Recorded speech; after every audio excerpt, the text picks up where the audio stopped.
Oh, 06. I don't know. I don't want Facebook messing with us. You got it. We on? We popping? What's up? What's up?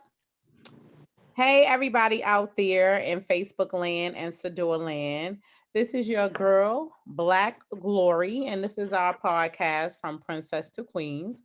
We are super excited to be here today. Hopefully, lots of you guys will tune in and listen to what we got. I got my boy, my co-host, The Truth, that's Fire, my boy, Tugboat. And we going, get started and talk about some real major events that's been going on these last couple of weeks since the last time we spoke to y'all. It's some real shit that been happening, and we got a lot to say about it. We got some wonderful guests as well. We got my girl, the gospel rapper, from straight out of Atlanta. Oh, and there she is coming in. We got my girl Promise. Speaking of the God, you know how they always say speaking of the devil, but speaking of God, she just chimed in. But I'm gonna let my co-host introduce himself, and then we're gonna introduce Promise. Yay! Go ahead, Tugboat. What's going on? What's going on, y'all? What up 3 times to all my block fans that's out there that's viewing? This is your boy Tugboat coming in from the Las Vegas area out of North Carolina. Appreciate coming back onto the show. Last time y'all caught up with me, I was in the middle of a photo shoot / handling a lot of things. So I had to call my girls like, look, I got to get back on here. So most definitely shout out to my girl Keisha for bringing me back on here. So just strap up and let's get ready for a good conversation today. Sound good to y'all? All right. And I got my girl, like I told y'all, my good friend, colleague, my sister in Christ. That's my girl, Promise of God. I love that. And she is such an inspiration. Promise is a beautiful mom. She's a God-fearing woman. She has a ministry. She does so many wonderful things. And on top of that, she got bars, and all of her bars about, enlightening people and bringing, that hardcore spit about what she believes in, bringing that God into it. We got a lot of female rappers, including myself, because I'm kind of mixy. At least Promise she keep it a buck, but I'm totally myself because, I love God and I always put him first. No, I'm a street chick at heart. So, but Promise, we've been friends for quite a while, and I'm just so proud of her because she stuck to, what it is she believed in, no matter what she has been through, and she has a wonderful testimony. And I have watched this young lady completely transform and evolve into a wonderful woman of God. And she knows how to pray, she knows how to cook, she look fly, she keep her body and her mind right, all of these things. And that's what, my business, Pretty Princess Cosmetics, is all about. That's what this podcast is about. It's about acknowledging, princesses and queens, how we evolved, how we change, how we impact our community. We have little people out there watching us, and a lot of people will say, it's not my responsibility. I don't have to behave a certain way because it's their parents' responsibility. But no, it takes a village to raise up a child. So I'm so happy to have you here, Promise. You're on mute, I think. You're on mute. You're on mute. There we go. All right. I love so much. I just love the words, the inspiring words. So thank you so much. I love you so much for that. Oh, I love you too. And what we're gonna start off this last couple of weeks since we've been on here has been a tumultuous week for all of us. We have had so many headlines and everything, but the main thing that everybody is talking about, and I think we should set it on fire as soon as we come in the door, is about your boy. Okay. The image consultant guru. Well, let's classify that because your boy goes a lot of ways. Let's just say a man that just recently passed. Because he ain't Okay, shoot yeah, dice with me on the I'll block. give He him ain't the hustle man. with me, so that ain't my man's, okay? Yeah, okay, I'll give him that. Well, we all know who it is, okay? We can call him whatever we want to, but let's call him his name, pay him respect because he did pass away, and that wasn't, a pleasant thing. It was nothing for anyone to make, fun of. We Right. appreciate all contributions from Black society, and Mhm. not all the time we are all gonna see eye to eye, and we have to agree to disagree sometimes. And Amen. God bless the brother for bringing a lot of things into light. I wasn't a big fan of his, but and I didn't follow him, but because he passed, I decided to look at a couple of clips and notice what he's doing.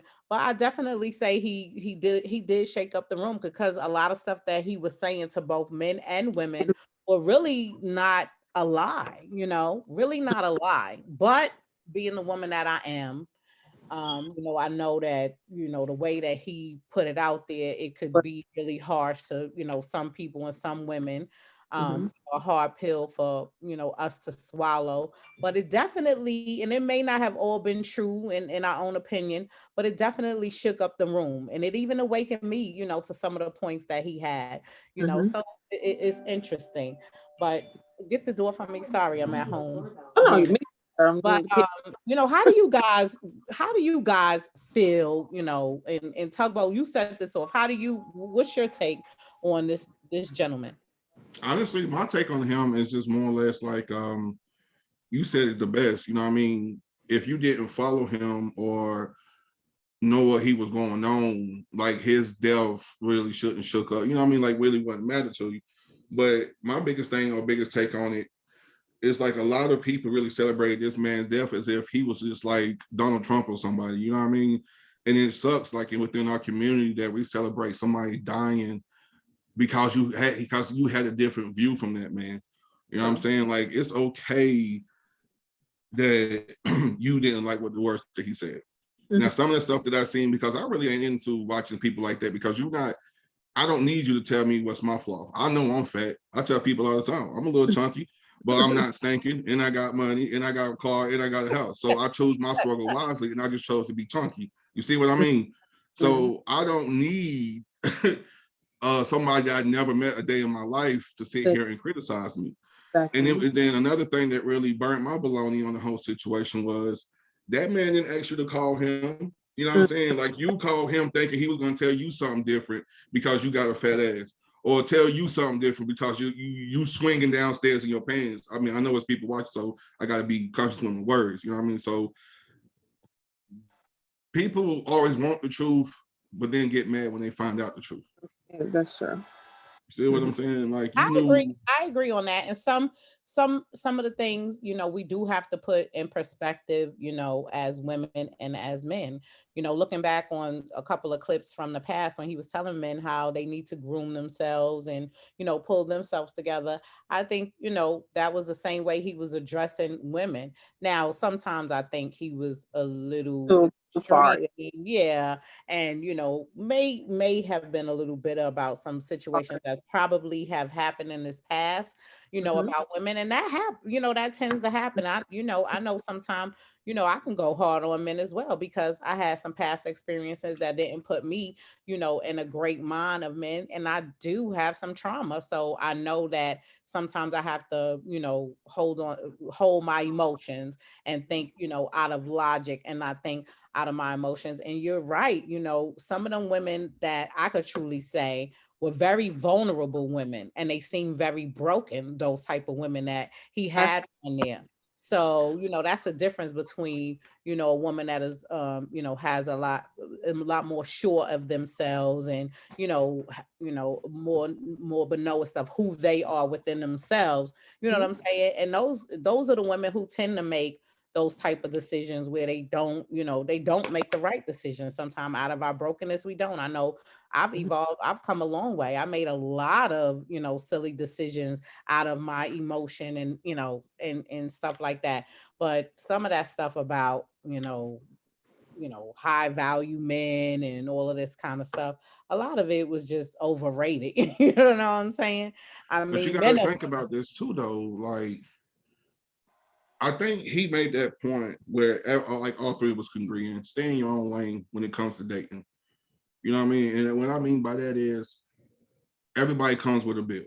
I don't care how you look at it. You know what I mean? So like if you sitting here pursuing a chick that you know to keep her nails done, you know to keep her hair done, you know to drive nice cars, 9 times out of 10, you know eventually if you can't help keep that up for her or him, then you know that person's not in your lane. You see what I'm saying? Like Well, I everybody don't know, because listen, let me tell you something. This is what I said. I know plenty of times I know I consider myself a high value woman, and that's not based off of only monetary value. You know what I'm saying? I know that, God has put some wonderful goals inside of me. I'm beautiful inside and out. I'm very intelligent. I'm very, well, keep myself together. I know how to do business. I know how to keep house and all of those things. So I consider myself high value. So sometimes I'd be like, why the hell this kind of dude talking to me, knowing that he really ain't, or up to par, or up to my standards. Now, I'm not, and I that'll have make you a gold digger that you think like that. Neither. and It that's really what I'm don't. saying. It makes you just conscious, right? It makes you just conscious, like nigga, the only thing you can provide for me, if you can give me that, is a nut. But other than that, like what else can you really give to me? I don't understand where do men go with that, because even animals out in the jungle and in the forest, the animals are gonna pick. A peacock is gonna pick the peacock with the biggest feathers. They want, what I'm saying? That's the way, it's set up. So I don't know which woman will want a man, because you can't be, with somebody who really can't provide. You're gonna bring something to the table too. Now, I'm not saying that women need to sit on our ass and we just expect the man to take care of us. I'm not one of those type of women. How do you feel about it, Promise? Well, child.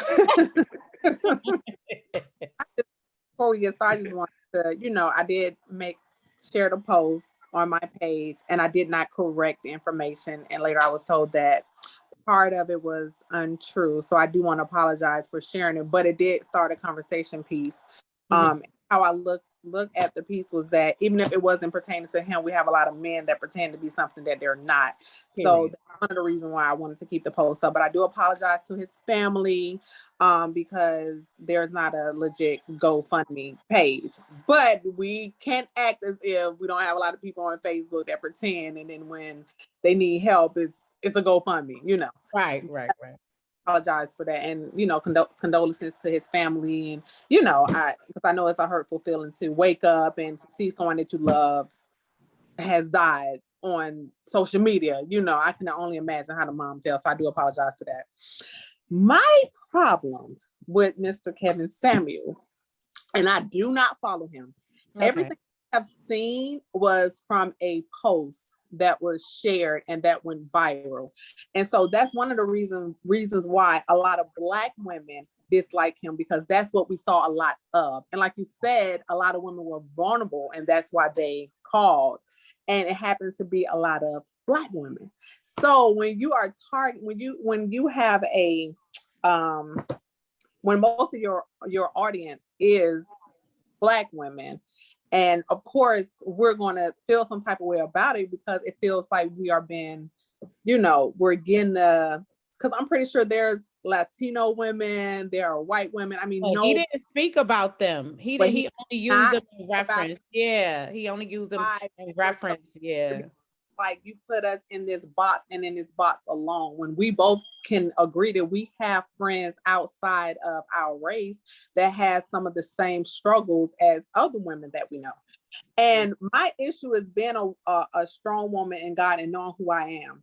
It's kind of hard for me to hear a Black man put another woman down, or just hear a man put a woman down, period. So those posts that I saw, or those clips that went viral, was pretty much him telling somebody who said, I believe I'm an 8. And then for you to tell them, you ain't no 8, because Rihanna is an 8, or Rihanna is a 10, or Sweetie is a this. So there's no way. I don't like that. How can you tell another woman how she should feel about herself based on your opinion? That's your opinion on how you view another woman. You think Beyonce is an 8. You think Rihanna is a 10. So I have a problem when a woman looks herself in the mirror and she feels that she's an 8 or a 10, but she comes on your live and you completely destroy her. You don't know what that done to her after. That's what I do not like. I could not rock with that because you don't know what type of self-esteem issues she was dealing with before or even after she left your life. And this dude was literally asking women, I was shocked when I seen some of the stuff that was going on. This dude was literally asking women their weight. Yeah, and then giving them an assessment on their weight.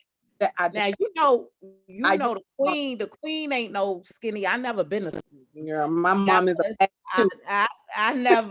I never been, a skinny girl. I got this dark skin or whatever, but it's nothing that anybody in this world could convince me that I can't go after any man that I want, you know what I'm saying? Or I could have anything that I want. The fact that he was, doing these things and shooting women down, spewing this stuff out of his mouth, I was literally shocked. I didn't even know.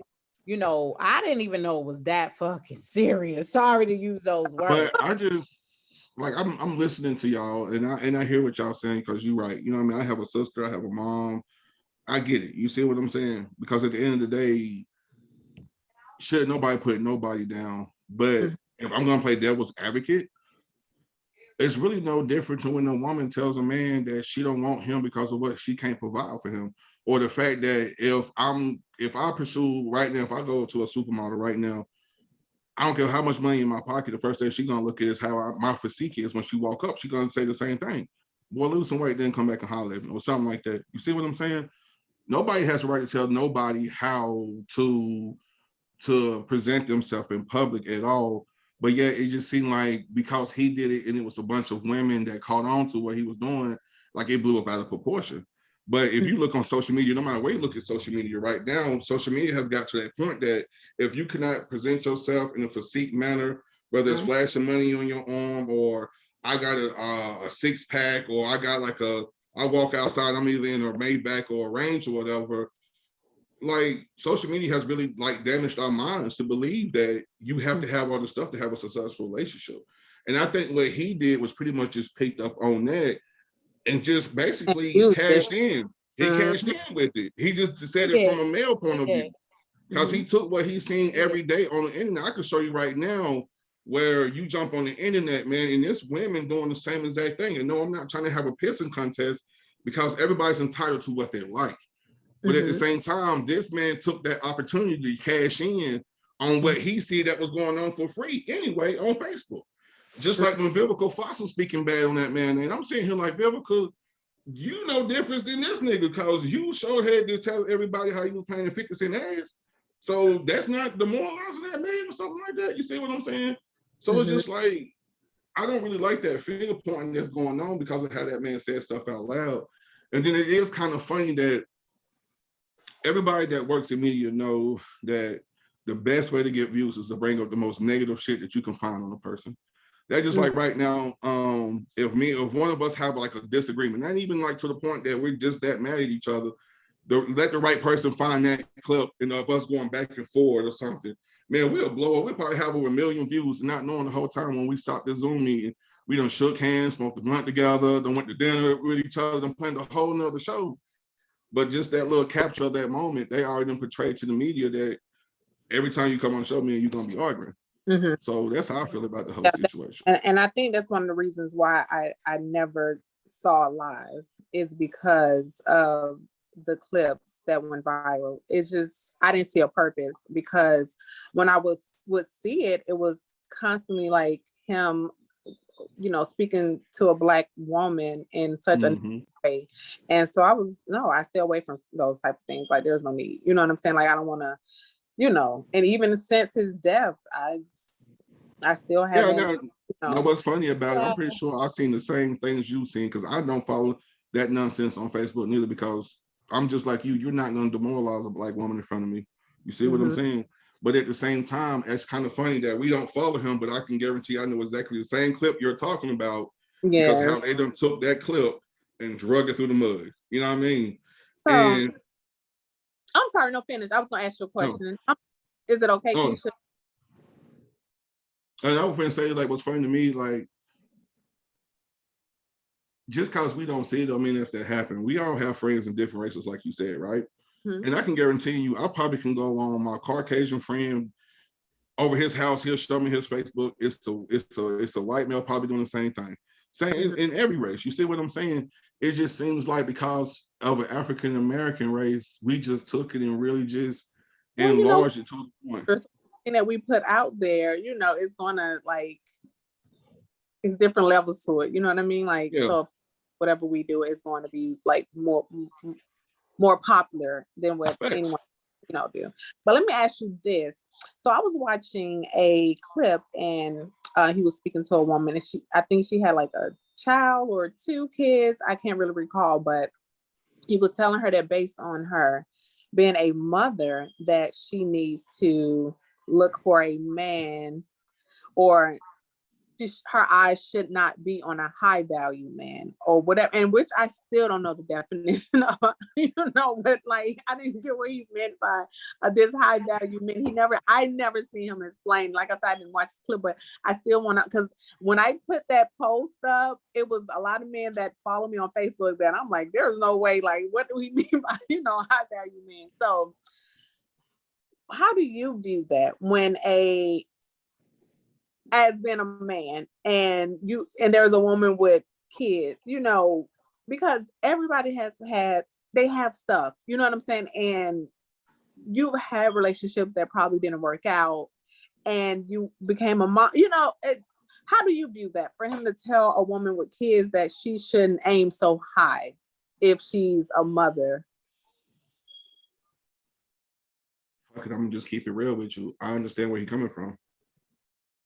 And no disrespect to any woman that they want that high value man, but at the same time, that goes back to the beginning of our conversation. Mm-hmm. Find your lane when you're comfortable. Because first of all, like you said, what the fuck is a high value man? Okay, to Keisha, a high value man might be that person that's working at the bank on the 5th level floor. To you, that next level man might be a doctor. To the next woman that night, you see what I'm saying? So there's really no. I guess he's speaking along the lines like the dudes who bring in $250,000 every month or so. You see what I'm saying? That gotta be who we talking about. Because me, I'm somewhere in whatever class. You know what I mean? To the next woman, I might be high class. The next level, I might be nothing. But whenever you have children, because I've run across this when I was out here in the dating world. I used to get cussed out whenever I found out like I had 4 kids and I'm out here trying to date. They're like, 4 kids? What can you do for me? And sometimes that's how niggas look at females too, other than what you can offer them in the bedroom. Like, well, see, and that's where I'm no Beyonce, you know, I'm bad, but yes, you are. Nah. Store you. But me and you can agree, Keisha, that we have never had those issues. And we are mothers. So that's why I just couldn't get with that, because when I watched it, I'm like, can I ask you a question though? yes. What happened with them man before y'all got serious? Because you say you never had those issues, so obviously you was on those dates, right? It wasn't anything about my kids. Like it wasn't that I was a mother. When I love my kids. Like I might 20, 30 times, like in the it was just like one guy in particular, he owns a club downtown. He was not a believer. He did not want to go to church. That's big for me. So that's why no. But you know, I guess a high value man in his eyes is that one that just say, you know what, this fast, you know what, let's go to Rome right now. With kids, you know what I'm saying? I guess in his world, that's what he means a high value man. Like right at this point, come on, I got his passports. But let's you know what? All of that he was saying, let's keep it a buck, okay? A lot of high value men probably don't think half the way that he was positioning it, okay? I think a lot of that shit was fabricated because he had to keep the audience going and riled up because he was monetizing off of what he was saying. You know, let's keep it real. Tara, Tugboat, all of us, I know millionaires. I have business colleagues that I sit around and do all of that. Half of them don't really act, like that, high Hell, value. half of them you probably wouldn't know A they're lot of them are millionaire. family oriented, a Yeah. lot of them respect, women, especially a woman that carries herself like a woman. Now, we have women and, I feel really bad for us Black women because we get the bad rap out of every woman in the world. First of all, we're the least protected. We're the most disrespected, the most exploited. You know what I'm saying? And so I'm not here playing the victim because we all know I'm victorious. You know what I'm saying? By far. So we ain't playing that, but I'm just shooting the shit how it is. Okay. And we could, pin a lot of that on our own coaching and our men. You know what I'm saying? But I think somewhere along the line, a lot of our men are hurt because a lot of us didn't have full families. A lot of our daddies walked out. Hell, we still suffering tragically and we're still traumatized from racism. You know what I'm saying? A lot of the anger that I feel like the Black men are putting, towards Black women is really anger that he has against the white man, but he cannot find a way to get even with that. You know what I'm No, saying? I'm gonna be My honest with you. opinion, and this is solely my opinion. You know what Yeah. I'm saying?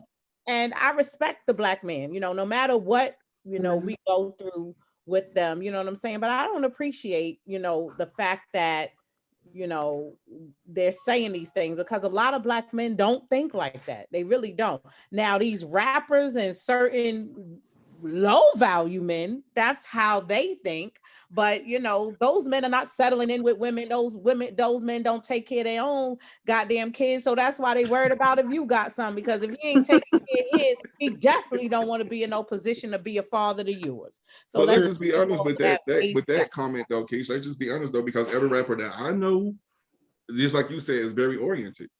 Now you got them little scallywag ass niggas that's coming out the projects, can't And keep those their are the pants ones on who their I'm hips. referring to. And those little niggas don't give two flying cares. You see what I mean? But every rapper that I know that's really making some money, they got a whole lot of family. Or if they don't got the wife, every time I see them, their kids is with them. I really just think men are hurt. A lot of men are hurt. You know what I'm saying? Because they all go through that little relationship point. Like I have a good friend that would never date a Black woman again because the Black woman was the one that took his heart, stomped on it, shit on it, all that stuff. Now, do he go around degrading Black women? Hell no. That's my word, he don't. But a lot of these men that do it, I don't think it's cool. You know what I mean? I'm not trying to be a yes man because I got my own love stories that hurt. But you don't see me going around saying, you know what, fuck that bitch. And Nah. yeah. And that's what I felt for Kevin Samuels, and because his first wife was a Black woman, right? But he only, I knew the nigga was married. Yeah, but the woman that he was twice. Wasn't he married twice? Yeah, he was married twice. Crazy. See, I didn't even know that. I thought he was just one of those old school players that, you know what I mean, that just, you want the truth, that's who you call. They'll let you know I didn't follow nothing he did. Out of that, like Keisha was saying, a lot of his opinion was based on the things that he had dealt with in past relationships. But I think that's unfair for you to try to put that on other men. You know what I mean? Like my opinion on certain things, I would never want anybody to agree with because it's what I've dealt with. And what, because like Keisha was saying, we're not playing the victim because we are victorious. But you have people that are just bitter and they are projecting that on you. And that's what I felt with Kevin Samuels. I felt like he was a man that was hurt and did not properly heal, because that's something that, I don't know if he ever talked about it, but that's something that never went viral about healing. It's a lot of healing that needs to be done before you can even get in the mindset of dating. You have a lot of broken people, but he did encourage people to get therapy from what I've seen once. I seen a clip on Facebook yesterday. Some gentleman put together a collage of different people from his show, saying how he helped them find the light per se, or whatever the case may be. Well, So please, if you have it, send it to Keisha. I would like to share that because the last post I shared, I would like to share that on my page. I One of mean, my whatever post you shared about him in this last week, you was going to get backlash. I ain't argue this much on Facebook and Instagram. Man, it was the men against the women on Fleet, honey. people, These like, folks was going in on us and saying that us women, and I still see them. It don't matter. Kevin Samuels is dead, but you still fat. Let's talk about what some of the celebrities were saying. So we had T.I. wait. Oh, Somebody I said had to that get nigga's one of my dead and good, he's still yo, fat. yeah, one of my good colleagues. We had a whole big debate. no, they said it's what you said was a post. They said it to you. No, it was a post. No, he didn't say it to me. I would. Oh, He knows better than to say that to me. Okay, He there's ain't a saying post. it to me. I'm not to say some nerd. Don't make me oh, look man. Nah, he posted that up. He posted it up. He was like, "Yeah, Kevin Samuels is dead, ladies, but y'all still fat." And I said, "Well, at least we alive to fix that." He was like, I'm not going there with you. But then I said, "God, I had to repent." But Yeah, I shots mean, fired. it was going like that. That's what I'm saying. And then I'm like, look, this is a big distraction for us. And Kevin Samuels, rest in peace. But we don't need this shit right now as Black people and as people sitting here in America when we got Sleepy Joe as our president. We got Trump fighting to come on back. We got war in Russia, and we got all kind of stuff going on. We don't need these type of distractions. Black people need to focus more on what we need to do and how we need to come up and in this country and get our reparations and that. Go ahead and speak, Travis. Let me take a quick second.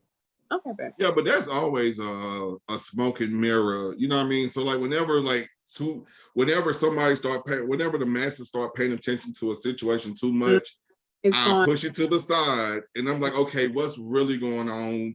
What is the government doing? What is the politics doing? Because they done set this little shit up to distract us. So which bills has been passed? And really the main focus of that bill that's been passed is that abortion clinic, the abortion law.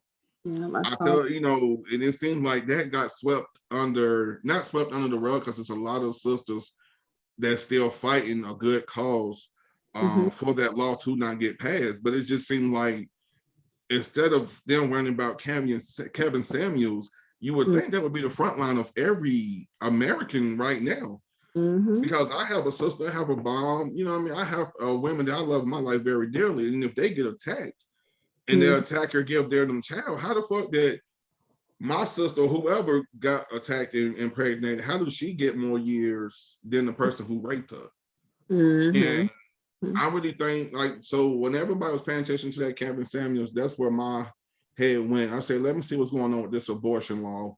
And it don't look too good. Yeah, I agree. I think that it's gonna get even messier because for me, I my testimony is that I wasn't even supposed to be here. So I'm my mom, she told me when I was like 16 out of anger, argument. And it hurt me to my core. So I am against it for my own reasons. But like you stated, if someone is, raped that's when God has to point me, in another direction, because I couldn't imagine being in a situation where I'm carrying somebody's child out of, it wasn't even my decision. You know what I mean? Exactly. Being violated, rape is a brutal thing. You understand what I'm saying? To have somebody, who is solely trying to hurt you and, being raped I think is the worst thing that could happen to a woman. A woman is so fragile and vulnerable. I don't care how hard we appear on the outside and how strong we are. That is just our defense mechanism most of the time because we're so soft inside, and we it's to violate us. I mean, don't even understand. So for you to be violated by a complete stranger who you have no connection with and who was inflicting aggression and anger and all of those things, as a woman being a receiver, for you to receive that and have that child, I don't know. I don't know. I really don't know how that would stand, Well, I think it's pure bullshit first and foremost, because I have been to that point where I'm finna get it in. You know what I'm saying? I'm fully salute. But Shorty said no, so I had to respect that and get up out of there. Now I poured ice water down the pants to calm everything down, but I got the fuck up out of there. You see Yeah. what I'm saying? Yeah. But And the shit that kills me, like I don't know if y'all ever looked through a nurse book or a medical assistant book, but anything in the healthcare book, it's scary how they are so fascinated with a woman's body inside those books. It's like when it comes to like the male part of the book, it's like you see the penis, the balls, girl, just and that's it. But like the woman section like this fucking thick. Like it's really thick. And you like, the fuck, you know what I'm saying? And then like seeing all this stuff that comes to light, it's just like it's a scary time to be an African American male and woman right now. It And is. That is well said. If we don't see that, and see, that's what I'm saying. They are pitting us against each other. We're not seeing the bigger picture. Kevin Samuels was not made a big deal until he started. Even the other night when I looked at this clip that this white news reporter, he was egging it on and instigating it. You know what I'm saying? That's what they do. Yeah, that's what I'm saying. We can't, and this is what they've pit each other against each other for quite a long time. And if you see social media and the news and everything, they harvest this propaganda. They do it all the time so they could keep us separated, because God planned, the family is really the big corporation. You know, understand what I'm saying? This is what he intended for us to empower each other and, make this world fruitful and for us to prosper. I don't condone women who say, hey, I don't need a man. I'm a diva and do all of that. I don't condone that attitude, because it has put Black women back financially, emotionally, all kind of stuff. But you gotta look where a lot of this was brought on by the hidden hand. You know what I'm saying? And I'm not one of those women. I'm not married now, Kevin Samuels, and I'm 48 years old. You know what I'm saying? I have 2 beautiful children, but I still have hope. Now some of that is by choice, because I have been proposed to and things like that. But I wanted a different situation for myself. Those who asked, I didn't feel like that was the ideal family for me. I do want a God-fearing man, and I wasn't as God-fearing as I should have been at that particular time. I really didn't understand it being younger. But now that I'm more mature, I hated the fact that he, was saying, and people will say, "Oh, you too old. It's never gonna happen. Oh, you washed up. Don't no man want you," and da da da da da. Or you going. The fact that people were saying you would die alone. Oh God, that's none of the promises that God has put in the scriptures. That's none of the promises that we have, for ourselves. Just because you had a relationship in the past that didn't work doesn't mean that, there's not someone in the future, that you could definitely build with. And, and a lot of us, we got pregnant and we got in relationships when we were so young, we didn't even understand ourselves. We didn't have much of an understanding of ourselves. Heck, I didn't know. I used to be thinking I was doing it so much. I didn't know what the hell I was doing. It's not till now that I'm a full grown woman that I really know what I want spiritually, that I know what I want mentally, that I know what I want physically, that I know what I want emotionally. A lot of this stuff was based off of, just hoopla and growing pains. So Well, let me ask you this then. Do you think that's like you made a good point right there about us moving a certain way when we was younger? Like, do you think that contribute to a lot of stuff that we see going on today? Like, I meet a lot of people like, honey, I've been there, done that. I got married at 17 and divorced at 32. You know what I mean? It's like, God damn, you want to be that young and be married? And it seems like I'm bumping into a lot of them now. That's like, I did this at a young age, so I'm good. I'm gonna chill out for a little while. But then before you know it, they look up and they find themselves in their latter 50s and 60s and still single, because they spent the most part of their life. Instead of getting to know them, they jumped out the porch and just jumped into a committed relationship, whether it was gotten married or had that baby. That's or a good thing for Promise, because Promise has been married before. Yeah, so I would like to say that a lot of it is out of fear, and it's so crazy we're talking about this, because I was talking to my kids about great to see being young and being pregnant and then being in situations where you don't want to be like your mom, or you don't want to be like your aunt, or you don't want to be like the girl down the street. And so a lot of it is out of fear. A lot of times when people are getting into these relationships where they are marrying too soon is because they don't know self. And then you have some people who came from a single parent household and they don't want to be in a single parent household because they saw the struggles that their mom had to go through, or they grew up without a father. So they don't want their kids to experience that. So a lot of times that be the case for a lot of young women that become pregnant and they become married so young because they don't want to repeat, or they don't want to move or keep their generational curse going.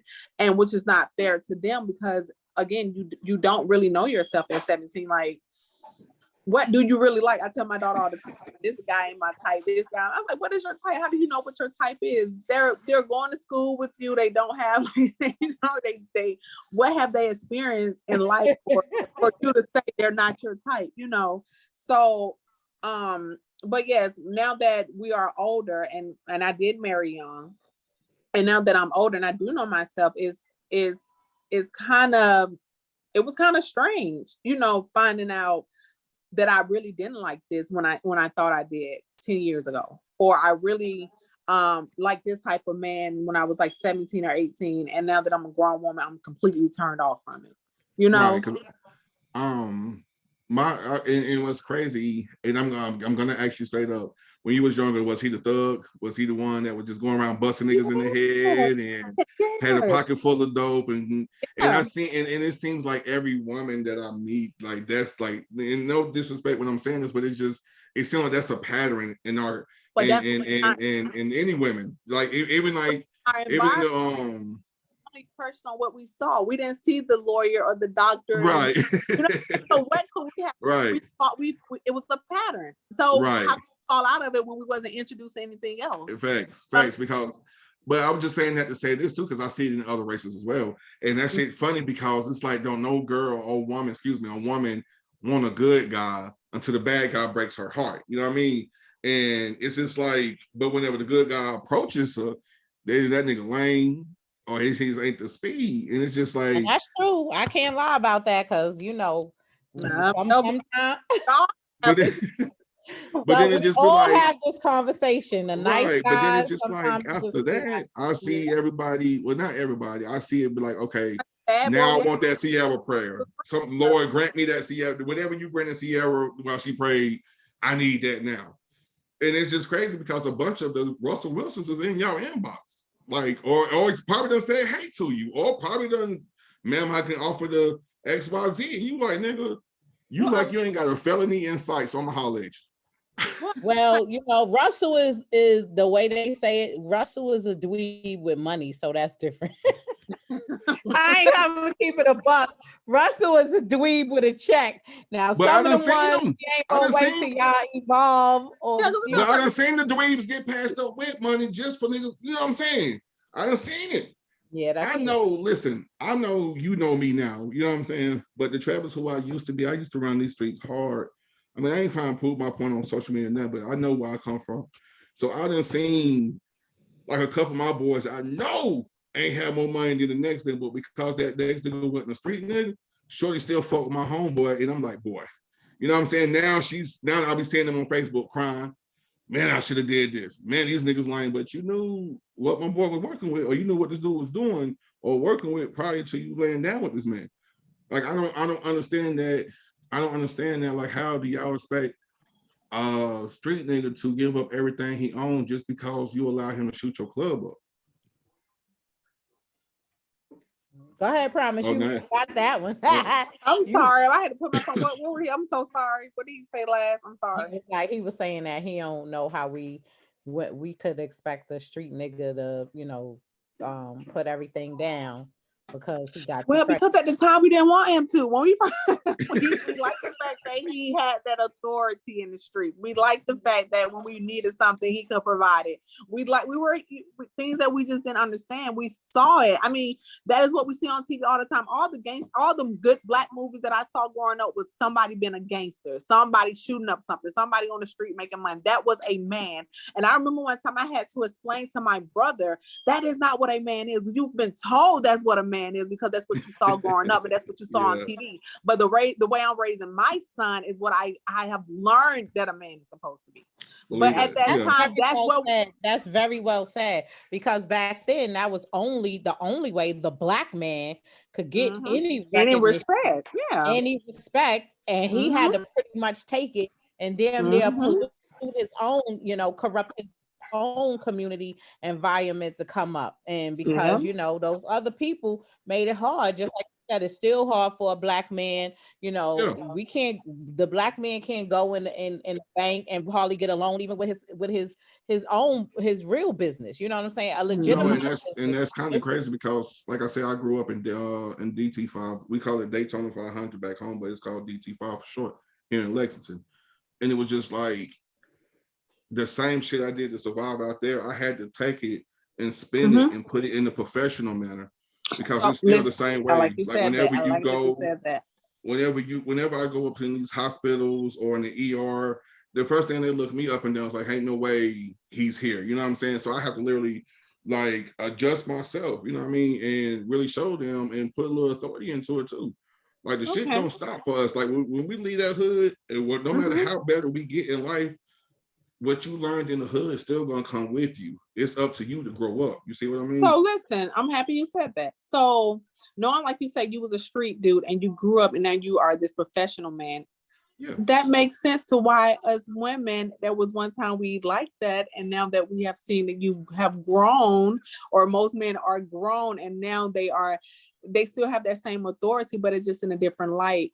It makes sense for a woman who used to look at a man that was once in the street and be turned off, because now she see what that man that was once in the street, what he had become or what he can become. You know what I'm saying? Like that makes us definitely look the other way. No, I agree with you, but at the same time, let's just break down the percentage of men who make it this far. And I'm not bragging by it. I'm not trying to talk shit or nothing, because some of my people who I consider my brothers is still in the belly of the beast. And I know what we did growing up. You see what I'm saying? So that's why I could talk to you about the statistics of how many men actually make it further than the ones that got caught in the system. You see what I'm saying? And it's not too many that can really speak on it. I'm not going to sit here and tell you I got a body. I'm not going to sit here and tell you unnecessary lies. You know what I mean?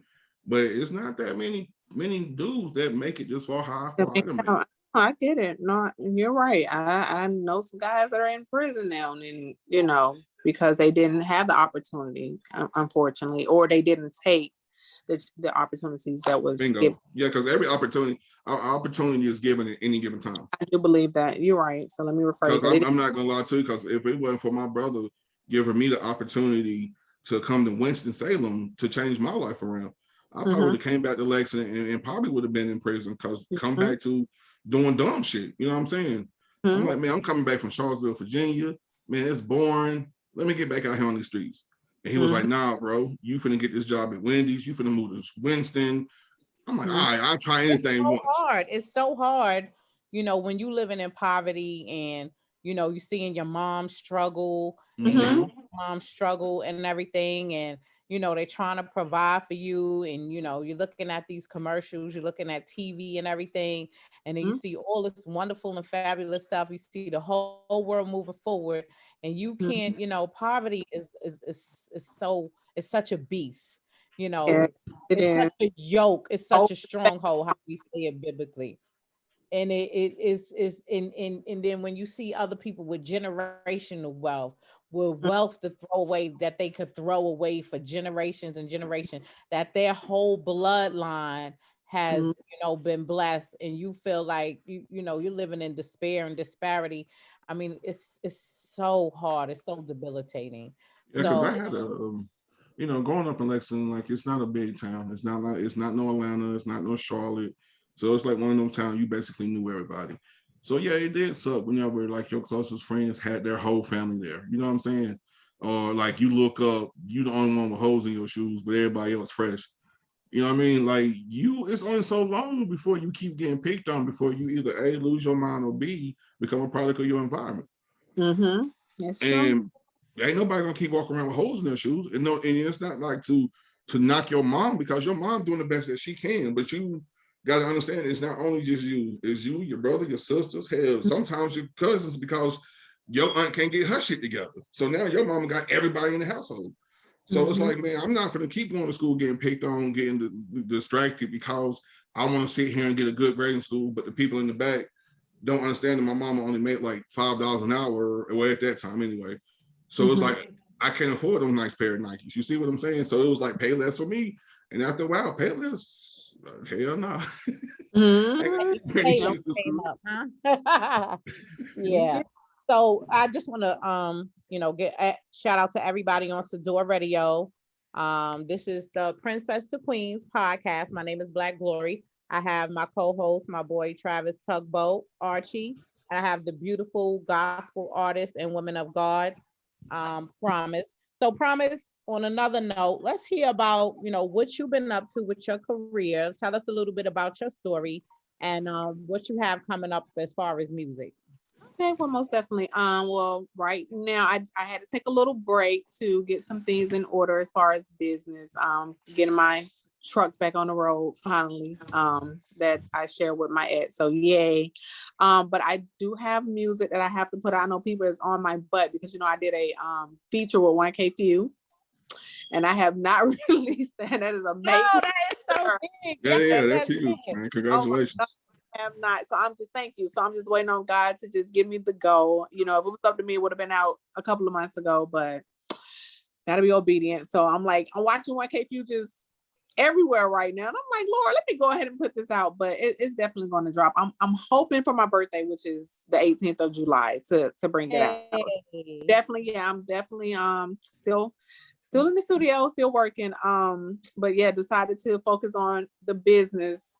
Because you cannot do ministry without the, God will definitely make way and open doors, but you definitely have to make sure your home is taken care of. You can't do ministry if your home is not taken care of. But right now I am in Virginia, North Carolina, I'm in between both, but, yeah, so I'm not in Atlanta. A lot of people don't know that, but I left Atlanta because I had to focus. When you're doing ministry, you have to just stay guarded sometimes, and sometimes it's so easy to like get distracted for whatever reason, and I have to stay in prayer about that, and that's why I had to leave so I can get back focused. But yeah, God is still good. He has not forgotten about us. That's what I can say. Like, even when we slip off a little bit or mess up a little bit, he still let us know that he has a calling for us and we're still chosen. We just have to get back in line. So I have to say, at first it was a fight because I was like, I'm not leaving Atlanta. I'm not. This is home for me. I was born and raised, Grady, baby. Yeah, because I didn't even know, sis, that you had left Atlanta. I was like, oh, back down there. I didn't know that. Girl, yeah, it was a fight. I fought the Lord hard about making that move. I fought everybody hard about making that move, and especially my sister, girl. She want me. You gotta come back down. So that's why I'm down a lot, because I have to come visit her. But she understands that I have to stay focused so I can get back on track. Being in Atlanta, I tell people all the time, if you don't have a goal in mind, you will get caught up. You're mute.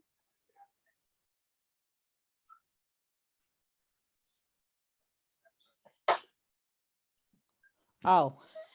Girl, I'm over here running my mouth. She's like, girl, you. Okay. So all right, Promise. So tell them, about how you started with your, your gospel rap, where you come from, all of that kind of stuff. They want to know more about you, Queen.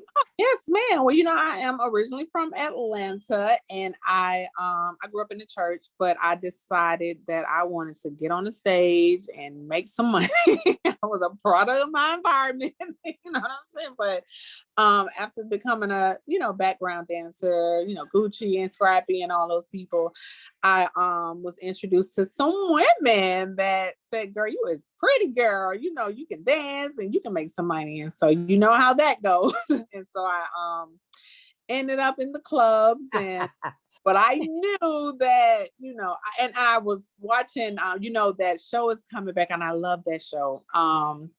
The Pink, where the club is called The Pink. What is the name of that? P Valley. P Valley. Girl, and I cannot wait for it to I come love back. that. I have to tell people, if you really don't know, like that's a struggle within itself. If you don't know it, and you can't talk about it. And a lot of people say, "Hey, women are still there." They were there. I would be in there Monday through Saturday, and I was in church on Sunday. But you can't judge women by that, because you don't know what their future and we get that a lot, being in the club, people just think your life is over because you're sliding down a pole, and that's so not true. And that's what I represent in my ministry. I tell women all the time, no matter where you may find yourself early in life, that's not the final say. And so but yeah, so I had to go back to God, because I had made a mess of my life. It's because of my disobedience, I made a mess. And God did accept me back into the kingdom. And I knew that my testimony was not just for me, because I used to be ashamed of it. When you're sitting next to women who have been in ministry for 20 plus years, and they make their portraying themselves as not having any flaws, or you can't say, hell, they're the one popping it. They be popping it. and That's look, why they we there. learned over the years.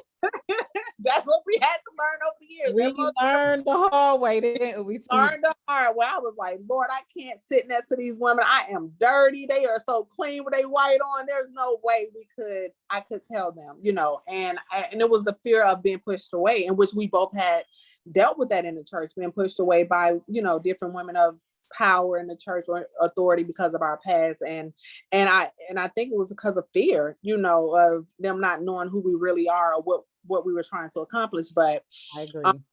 But God had to get me by myself, and allow me to see who I am. And it's going to be an issue, but only if I allow it to be the point of view concerning me. And I knew I had to, I just had to grow. I had to get a relationship with God on my own, not based on what people may think I should be, or how I should look and how I should dress. Because I tell people, I'm going to wear my nails. I'm going to wear my long hair. I'm going to wear my heels. And if that defines me, if you say that makes me not a woman of God, then we have an issue. Because my God, the things that I needed to change, I changed. And you cannot tell me otherwise based on the length of my nails, or the length of my hair, or the length of my heels. That don't define. What was that quote or that thing you used to use about the heels? I don't know. 6-inch heels are my praising shoes, girl. I was praising today with these yes, shoes. I was looking at it like, my praising shoes. Yes. And, but people look at women like us who like to keep ourselves up, or we have this, and they believe that we're not women of God based on that. And I'd be ready to correct them all the time, but Amen. Well, let me ask you a question on that, Dan. And that you bring a good conversation home, or starting a good conversation, because with you keeping your faith how you are, how difficult is it to sustain a church? How can I put this? How difficult is it for you to maintain that focus whenever so many so-called Christians is coming at you because of how you dress? Like, I don't see, and what's crazy is I done seen, and it seems like it's only in our community, because I done seen seen Catholics walk in with like 6-inch stilettos. You know what I mean? A little slam dress, like they don't like they going to church, like they going to the office or something. But yet, as long as they go in there, praise the Lord, ain't nobody saying nothing. But it seems like in our community, if you're not wearing that, you gotta wear like the long ankle dresses and all that stuff. You're not obedient of the Lord or per se. So with you still being urban, whenever you like with your ministry, Did he does say that urban? become Hell no. I love it. Yeah, being urban. Okay, go. does Please that don't. like does that make it hard? Do you think that makes it difficult for people to receive your word? Mhm. Although your word is true, you know what I'm saying? I can tell you're a genuine woman when you're speaking with your words, you know what I'm saying? But does that kind of your image kind of pushes them away? Like, yeah, I mean, whatever. Like, how you gonna sit here and tell me about Christ and you sitting here looking like you ready to ask my man for a couple dollars, whatever? You know what I'm saying? Like, does that Well, become an issue? well, that's the thing. It's not the people outside of the church who I do witness to. It's the people in the church Inside the and church, yeah, true. yeah, Inside inside the yeah. church. Well, like I have to remind people, or if I don't remind them, God reminds them all the time, because I've been in, places where people have been in for 20 some years and they found themselves in my class. So, I was, you know what I'm saying? Like they were trying Love to sun it. me because they Yeah. felt like they had been doing it longer or whatever, or been in, the body of Christ longer. And then they was right in my class listening to me teach. But how I had to deal with that is that I did have to take a break from church. I did have to take a step back. So when I hear people say, oh, I don't want to be in church right now, or I'd rather be at home, I understand, because that's probably where God has you, as long as that's where God has you. Not out of, church hurt, or, you feel like, I can't compare, whatever. If God says take a step back, then that's exactly what you do. And I did. When I left AMC or the church I was in once before, I had to just take a step back, because the Lord had to, I had to get a relationship with him, because I was trying to define myself based on the lady sitting next to me in the pew. Like I was trying to compare my walk with God with her walk with God. And that was causing me to not walk with God at all, because because I was trying to compare. And that tends to happen with churches. That's so good that you're talking about this. You're talking about it, because Black churches, you will get lost in, and you will come up with church hurt, because it's very cliquey. It is very comparable. It's a whole different thing, and you will lose your walk with God trying to fit in and back in with them. Come on and preach about it. And I remember saying to myself, like, I'm not worthy. Because here's this woman, she's I didn't know what it is to be a wife. In my family, my grandmother was married and she had been separated for years. No other woman in my family was married. So when I'm looking at this woman who know what it is to be a wife, who know what it is to be this good mother, I felt like I was falling or coming up so short on certain things, because I was looking at how they were moving, but not understanding they had been at it for a very long time. And so it was so many reasons why I had to take a step back, because now I'm losing my identity. And you have your own identity. And if you're trying to look or talk or be like somebody else, you're going to lose it. And I remember even contemplating removing this tattoo. And the Lord said, no, this tattoo is your testimony. Like, why would you remove it? This is I say all the time, from promise to promise, the spelling is different. Why? Because from Paul to Saul, from Saul to Paul, it's different. It's the same thing. You know what I'm saying? So the Lord was like, why would you change that? That's not, I didn't tell you to change. You want to change because they don't have visible tattoos but that's what makes you. This is the things that you think is not worthy is what has made you. Everybody don't have that testimony that we have coming from the club. You know what I'm saying? Like, you have some people who've been with God since the beginning of time and have never, and that's what makes our story so unique, because we knew who he was, and yet we choose to leave and he accepted us back, But yes, just remembering not to lose your identity, not to lose yourself. That thing that you feel that you have to take it to God. You can't take it to nobody else. Man, if you go talk to sister so-and-so who's been in church 30 years, you're going to be dressed like her, and it's not going to be you. And you're going to be depressed. You're going to be stressed. You're not going to, you have to ask God, how do you want me to wear my hair? How do you want me to wear my nails? How do you have to have your identity in Christ. And that's the only way you're going to survive, having your own relationship. Because I meet so many people in our community who are following different religions now, and which is cool. Whatever floats. I mean, I don't judge people. But a lot, if you ask them why, what was their first love, or they was in a church, their mother was Christian. Everybody start. And now and because of things that they see, oh, such and such pastor do, you can't worry about that. You have to have your own relationship, and that's where a lot of people fail. But where people get lost in that is, I'm not, no disrespect to none of the church people, but I've seen some things in my lifetime that just made me push church completely away. You know what I'm saying? I done seen when Sister Earl to invite brother Tim over to the house, and doing good and well. Brother Tim got a wife, but Brother Tim over there at 10 o'clock at night. Like, what's going on? I ain't that much fixing that pipe in the world. And then not to just say, like, the back end, the back end of it too. You know what I'm saying? Like, whenever I seen a pastor coming through the hood, copping work, I'm like, you just take my grandma, you know what I'm saying, her little ties and go buy some weed out this shit, you know what I mean? So it's just like, and that's why, and it's just like, so whenever it comes to church, like, I know there's a higher being. You see what I'm saying? Like, a higher being, because it's too much shit in this world that you can't sit here and tell me that a God didn't make, no matter how much you believe in science. You know what I mean? So I would never knock that. You know what I mean? But it's like this. To me, church has gotten to the point where it's a fashion show. Whereas if you don't give the pastor $100 more, you ain't sanctified as I am. I done seen pastors take money from a struggling single mom. Them took it as a gift, whether it was for his birthday or the little anniversaries they be having. But then whenever that same woman come back and say, man, listen, my light bill is overdue. I thought I was gonna have it, but something came up with a little such and such. I need help. Well, baby, best I can do is point you to Goodwill or Red Cross somewhere. You know what I'm saying? And like, I done seen that shit happen where the hood take care of the church mama better than the church mom. The church do.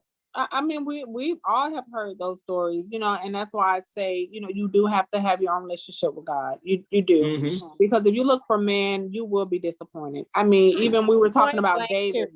Say that again. Yeah, and even we were talking about David, and he, you know, I wasn't there when it happened, but I'm pretty sure the way the people looked at him when they found out that he had got the woman pregnant and that he had killed the man, I'm pretty sure they were like, wow, you know, this is.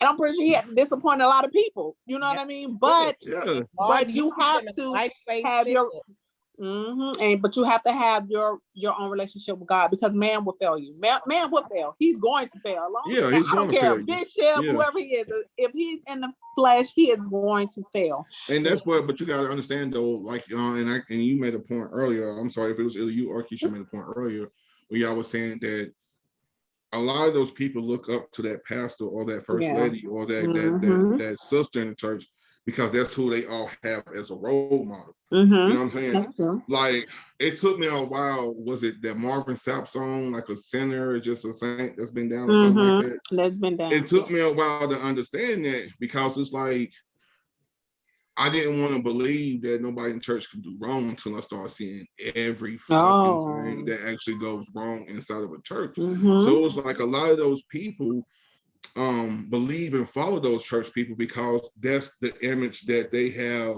of somebody doing good in their lives. You know what I'm saying? Like it's easy to come from a broken home and with no father. Then I go to this church and I see this man draped in a purple robe. Women coming to pat his forehead. You know, he got some water on one side, orange juice on the other side, or whatever he's drinking in that orange juice. You know what I'm saying? And now that's who I want to be like, because now I have somebody to follow. And it does hurt them whenever that pastor all of a sudden becomes that person who they don't longer see no more. Yeah, well, someone shared this with me and like years ago, and they said that the enemy doesn't bother his own. He messes with people that he wants to bring in. So just what they were pretty much trying to tell me is that we get attacked the worst because of our faith. We get attacked the worst because of our belief. The enemy is not messing with his own. He is messing with the people in the church. Those are the people that he is trying to bring down. So the attack on our life it's levels to it. Yeah. It levels to it. I agree. And so when you see that, like even when and I don't want to call any pastors out, you know, I don't want to say any name because you know I don't want to, but it was one pastor in particular, and you know, with the whole homosexuality scandal and all that, and people tagged me, what do you think about it? And I had to let him know he was still a man. You Yeah, know, I I wasn't don't shocked agree by that with it. either. You know, Yeah, I of don't course. agree with any, you know, But the I would temptation never, was gonna come, right. yeah, I would never say, oh, he's still, he was a man at the end of the day. You know what Period. I'm saying? Like, but was he held accountable for that? However, God had to straighten him and deal with him. God did what he had, you know. And a flash. And exactly. But he was still a man. So a lot of people were disappointed in him. And I can understand that. You know, you look up like Travis said, you know, we're looking up to these pastors because these are the only role models. And I can imagine how many people, how many hearts were broken because of the accusations or the, you know, because I wasn't there, you know, so I can't say, but if it was true, I can understand why so many people were heartbroken. Wait, Those so that he got caught believe, up being on the other team, Yeah. or? yeah, that's what's been said. Yeah. Well, let me But tell So you like you this said story though, real. like that, but like you said, he's a man. It's like so many people get caught up acting like flesh, and flesh isn't the most addictive shit in the world. That shit more addictive than drugs, man. If you find somebody that can The serve it to reason you the why right it's way, so addictive because it leads you the you know, like God said, you know, the man, your flesh desires everything. The everything. desire of the fleshly desires lead to war, murder, sodomy, so many that's why things. love is the most The dangerous more you drug, give though. it, the more it wants. The What they more you say, Mhm. the give it, man run the and I world, could but the woman agree. is the reason why it spins. In the words of my nigga Jay-Z, the power of the PUSSY. Yes, Well, make Huh? listen, friends, Mhm. for anybody that's just tuning in, this is the Princess to Queens podcast. Mhm. We are on Sadua Radio as well. We are live on Facebook. I am chopping it up with my good people. You know, we got Travis Archie, aka Tugboat. We got the beautiful Tara, which is Promise of Thank you, God, thank the you. rapper, gospel rapper. And of course, I'm your host, your girl, Black Glory. So let me tell y'all this before we transition into my topic of cosmetic surgery. Mhm. So when I was about what it was, 8 or 9 years old, you know. So I grew up in church. I was raised by my Mhm. grandmother. God bless my mother. Mhm. My mother had Mhm. me when she was 17. So my grandmother, my grandfather, my aunt, all of them raised. So my grandmother was a strong, God-fearing woman, virtuous woman, all of that stuff. Wore all the Luke Skywalker big hats, fly, fresh to death, Mhm. kept a good job, kept the stash, all of that. That you know, all of those things that she is. I'm the replica of my grandmother. In other words. Amen. So, you know, grandma kept us in church morning, noon, and night. I sang on the choir. That's where I first learned music. You know what I'm saying? Shout out to Prince Charles Ensemble. You know, all of the young ladies and the people who I was in the choir with. All of them, you know, went on to sing backup for Mary J. Blige. All of them have big, enormous careers. That's how I learned how to write music and being in the studio, dancing, all of that kind Mhm. of stuff. But anyway, long story short, early on, the lead pastor who led us in church, he was found murdered in our church. Could you I imagine? remember you Getting told ready me to this. go to choir rehearsal. We're standing outside. Pastor Mhm. is inside the church on the floor. So Mm. that was like devastating to me. Mhm. I'm saying it was like the worst thing could happen. And there I was, you know, a young Child. experiencing this kind of trauma or whatever. Mhm. And I knew that, you know, things had led up to that because it was, you know, some things that happened previously within the church, you know what I'm saying, that I knew that had probably led up to that. And Mhm. at a young age, I was Benoist, but it was such a tragedy. It was so devastating. And it Mhm. made me, you know, look at church a And different people, yeah. way. It almost Mhm. made me Definitely. like, you know, I'm not gonna say it was because of that I stopped going or whatever. I was really young, so I didn't really Know how have a to comprehend it or how right. to, I yeah. didn't know. I just didn't know, but I just, you know, even looking back at it now, because sometimes it does flash in my head because you know Mhm. those that pastor's family was broken up. He had a beautiful family, and I'm friends with his daughter. His one of his daughters, right now, she's you know very educated, go to college. has her own family and everything. It was like devastating to her, his wife, all his sons. He had a beautiful family. And I just think that that was so tragic, but it did leave a bad impression in my Oh heart and in yeah, my most definitely. about going to church and what the Mhm. things that can happen and what people do. But it did wake me up Mm-hmm. per se that this was a human, because I did, you know, look at the pastor as almost a supernatural, as Yeah, almost you not idolize him. Yeah, that's God, most but definitely. the Yeah. God, because I didn't have Mm-hmm. my father. You know what I'm Mm-hmm. saying? That's He, you know, normal. was Mm-hmm. exactly what you said. And when that happened, it almost crushed that whole ideology and all of that, you know, all together. And, you know, from then on, I knew, I was like, look, even in the church, you got to protect yourself.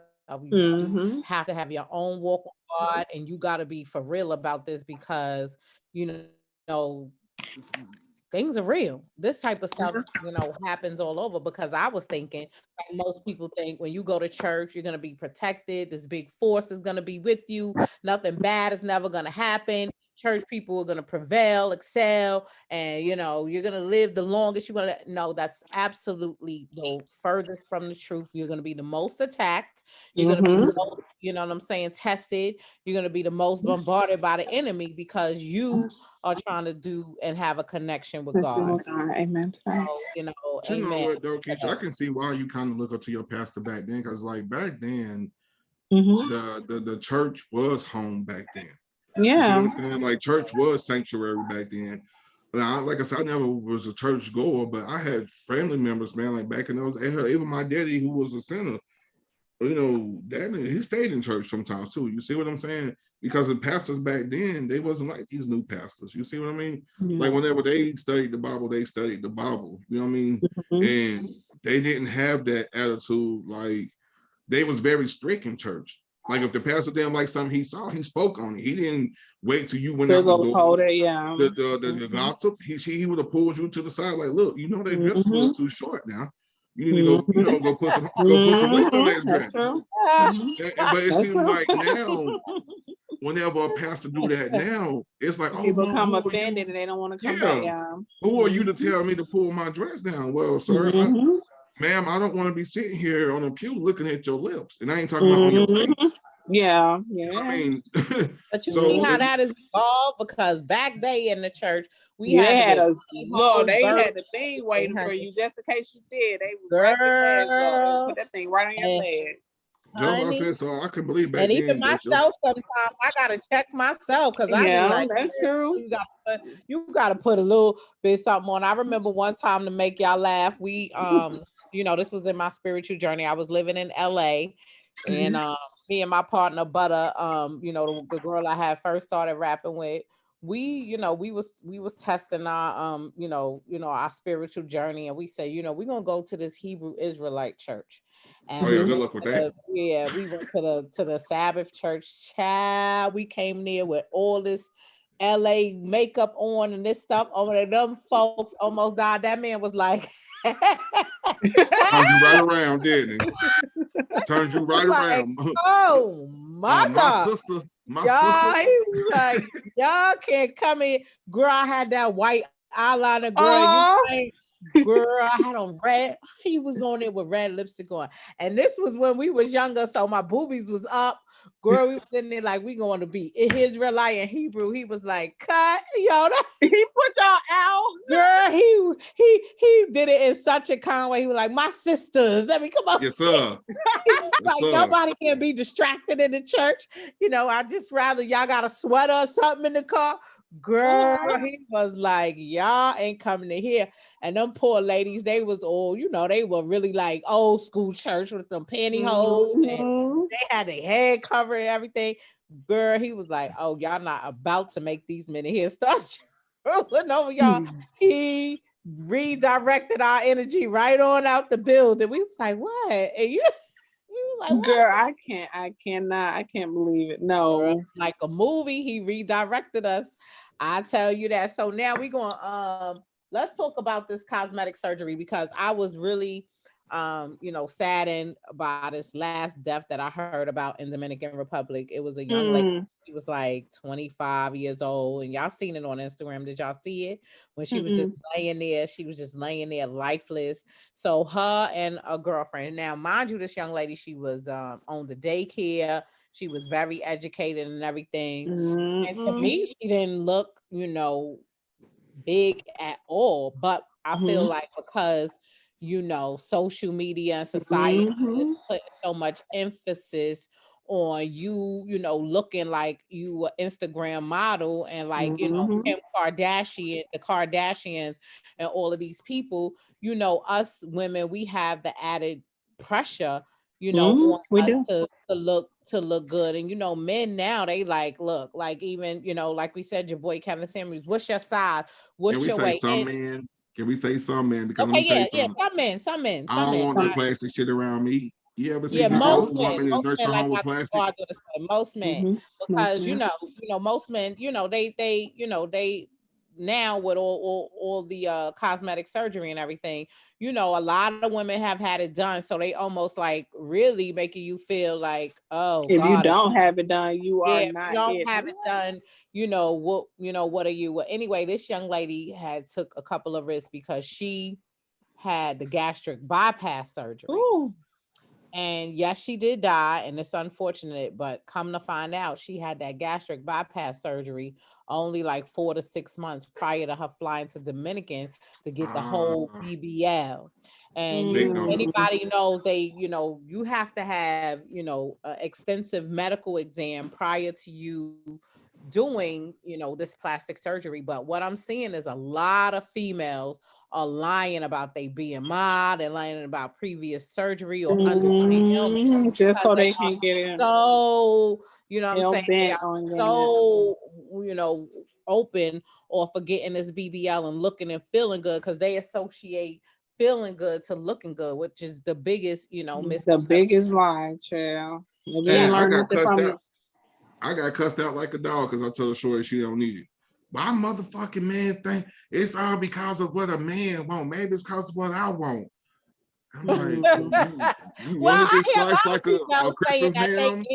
Because of that they're doing it for themselves, and not everybody wants to, and we're women, because we're so, we're wired by emotion and how we feel and all of that.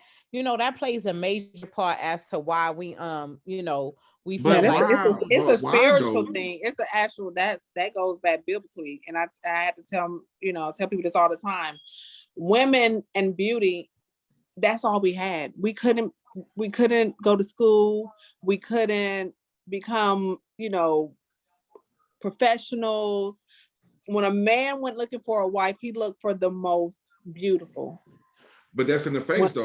He didn't go looking for a fat ass, big titties.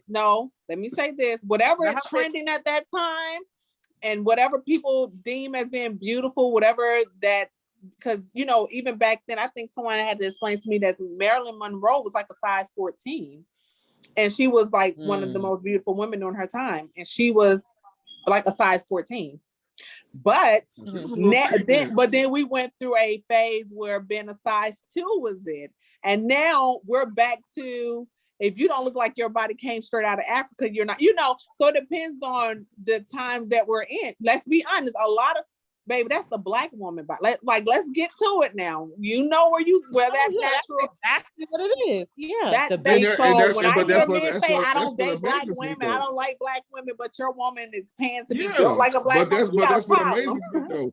It was like at one point in time, the Black woman's body was so amazed to these colonizers that they actually took a Black woman and mummified her and put her in the museum.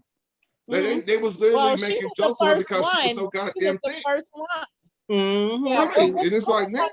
Yeah. I can't remember, but I did see Sarah something. Yeah, Sarah. Yeah, but right. they put her in a museum, and she Hottentot. What her name? Hottentot. Because they they ended up raping her so much that the colonizers gave her syphilis, every nasty known disease to them at that time. Yeah. And that's what killed her. It wasn't the fact that she died of old age. It was the fact that they ran through her so much that they gave her that shit. And after they gave it to her, from like being so mesmerized by her body, now you want to put her on display. And then as you put her on display, now you want to down this woman.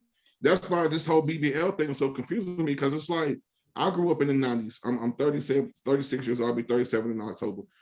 So it was like when I grew up, man, all you had to have, like, really, you didn't even really have to be like thick, like, man, like skinny chicks. Like, you know what I'm saying? Like, it was just like, if you just had a natural woman's body, baby, you was loved on. And so that's why I really hate social media to this day, because you got people thinking that you got to have like all of this just to portray something that you're not. And Yeah, then it's a. No, Well, I'm sorry. I mean, you know, and no, I'm just saying, you know, it's a double-edged sword, because, you know, you want to look, of course, you know, to You want be to the look woman good, most definitely. you want to look good. And, you know, I'm a mom. I had 2 kids. I had Yeah. 2 surgeries, well, 3. I had 3 surgeries. And, you know, some of the stuff, you know, I can't get rid of, because, you know, that's just the way it is. I mean, my surgeon cut me and certain things. And, you know, I'll keep it real. You know, sometimes my weight fluctuates like most women. You know what I'm saying? Sometimes we're eating, we're having fun, we're happy, we're in love, yada yada yada. So that causes us to be jolly. We eat, we having fun. And then sometimes, you know, I'm feeling like, hey, I'm on a strict diet. You know what I'm saying? I'm separating myself. I'm focusing on my goals. I'm getting back to my health. And then my weight and my look, you know, I'm getting that down. I'm doing it naturally. But sometimes it gets exhausting. It really is. Yeah.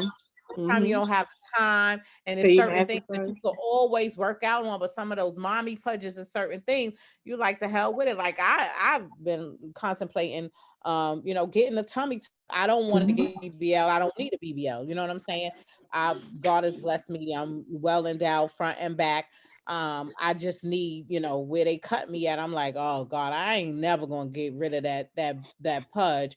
So, you know, but when you hear about all these stories of young ladies losing their lives, behind you it. know, going to these botched up doctors, you know, wanting to pay next to nothing and not really being in good physical health anyway, to be getting risky surgeries, because the BBL surgery, I heard, is one of the most risky and deadliest I surgeries can imagine. that you Yeah. could have. But I You feel like that should be a red flag too. If somebody telling you you don't gotta turn in a BMI, you don't gotta turn in a weight chart, but I can go ahead and trans your body for $2,000. If that don't see no red flags all over the area, I don't know what will.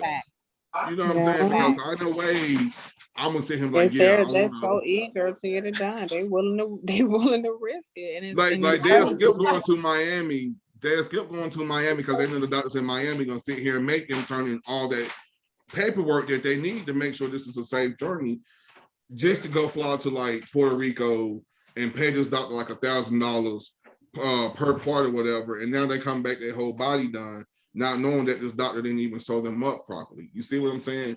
And some of them have children, so they got to go. As soon as they get home, they got to tend to the kids. They got to pick them up. You know what I'm saying? So I heard the young lady said, the last story I heard, the young lady said she went over there to the Dominican, and it looked like it was in the back of a laundromat and a restaurant, and they had just like curtains. Girl, I'm about to tell you something. And I was just like, so you laid there and you let him do that to you, girl. Her whole side was paid off and burnt up. She said she couldn't breathe. Of course she couldn't. Girl, you couldn't. What do you mean you couldn't? You ain't put nothing down on you, like. Girl, I had called an Uber, and this young lady had got her surgery done. Like, well, long story short, she had to go to Miami to get it done by what she says a professional. So I'm like, who did you go to the first time? They tucked in her belly. I mean, her belly button. You couldn't even see her belly button. They tucked that in. Girl, they made a mistake and tucked the whole belly button was in. She didn't, girl. She said that she had to. That's why she was doing the, Uber, because she had to come up with the money to go to the doctor in Miami to fix it, because they had tucked in her belly button.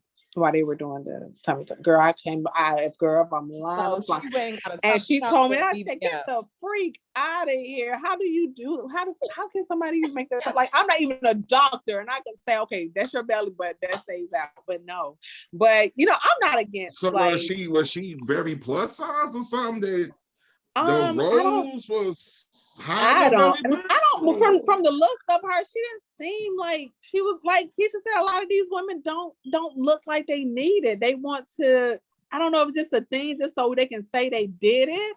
Because a lot of times, a lot of the women don't need it, you And know. those are the ones I But got cussed out by. The one who literally, like, and I'm not trying to say it funny, but it looked like seriously, if she stuck to a serious diet that she can just lose probably an inch off that stomach, she would, the problem that she swore she was having, it would have been gone. You know what I'm saying? So it's like, why would I risk that knowing that all I have to do is get up every morning about 6 before everybody get up, do a couple of sit-ups, run a couple of miles, bada bing, bada boom, that little inch off from waistline gone.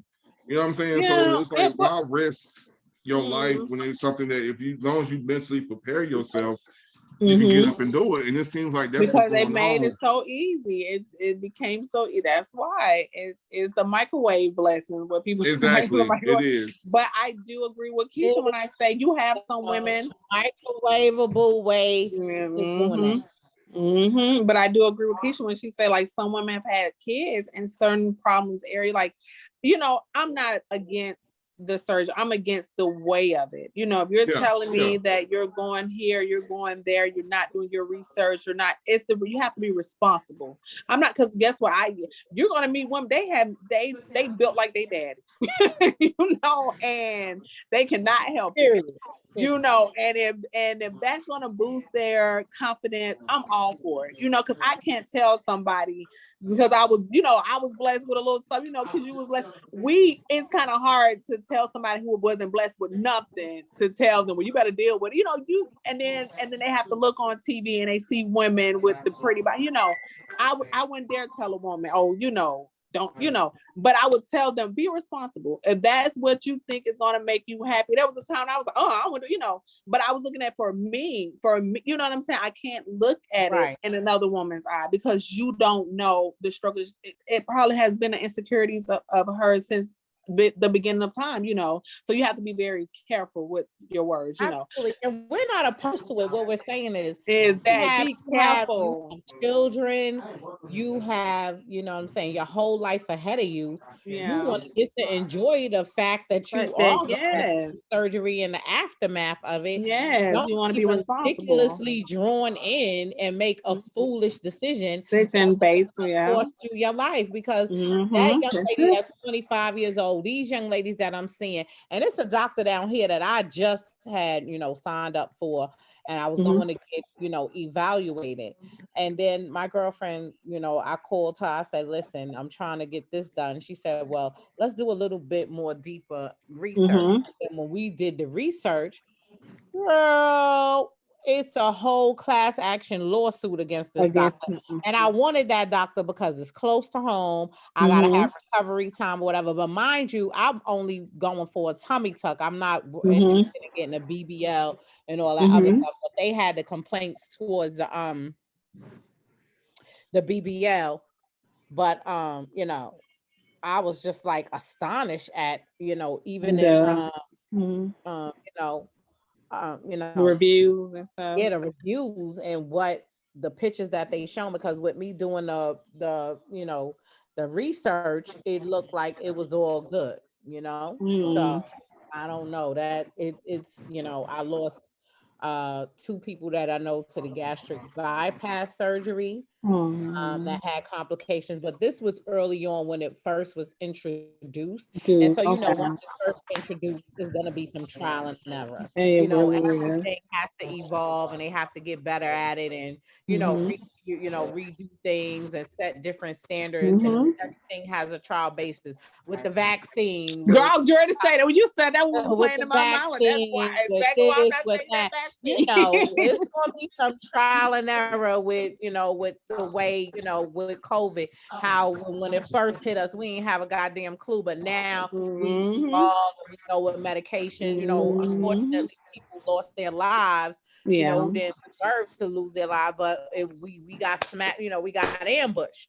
So this is the same way with surgery, but when you going to Dominican and they don't have anesthesia, they don't have you know what I'm saying, antibiotics, they don't have a doctor, you stop breathing on the damn table, they can't just take their time and sew you up, and they don't have the medical attention that we have where they could air flight you to a doctor that would know how to get you out of cardiac arrest. You go in there with somebody who's a pediatrician, because anybody could practice cosmetic surgery. You could be a pediatrician and practice cosmetic surgery. I did not know that. That's a no for me. Oh no. I did not know that. Wow.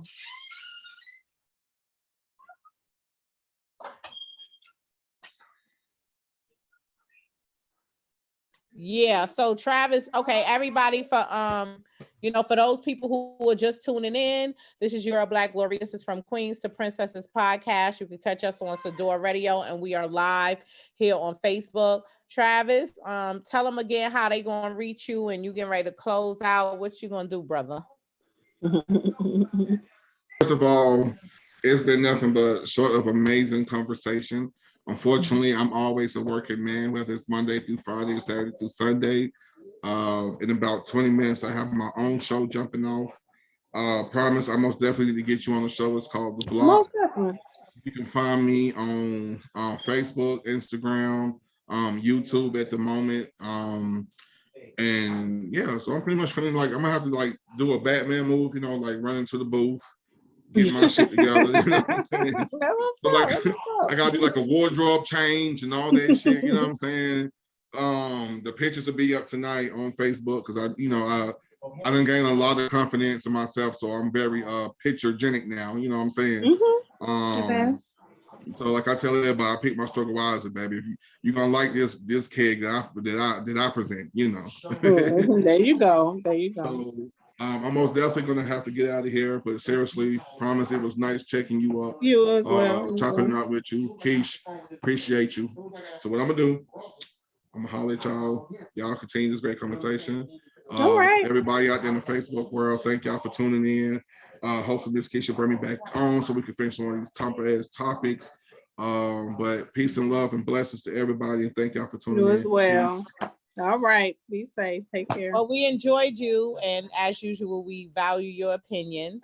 Amen. And we're so happy to have you. I'm so proud of everything you're doing. And the good thing about one thing about Travis is that we are part of the Raise Up organization, where we are fighting for low-wage workers, and we're fighting against oppression and everything.